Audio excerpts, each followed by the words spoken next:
magluluto po tayo ng ayan po yung mga ingredients natin. May uso zero naman po dito. Nandito si Teban.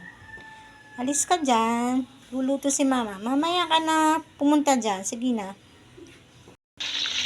Magising na po tayo ng bawang, sibuyas. Kasi nagay na natin yung bell pepper natin.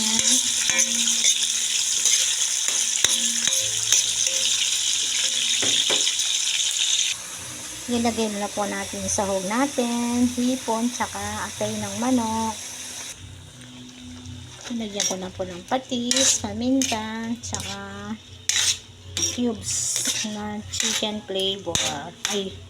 Tsaka shrimp flavor pala. Hindi pala. Lagyan na natin ng oyster, konting toyo, konting patis. Lalagyan na natin gulay niyan. Lagay natin yung gulay natin. Pakukuloyin muna natin. Ayan, kasi bunso, tulog. Wala yung mga kasama niya, lumabas. Ito si Lupi, mamayang konti niyan, maliligo. Ayan, kumukulo na. Lalagay na natin yung kanton natin. Ayan po.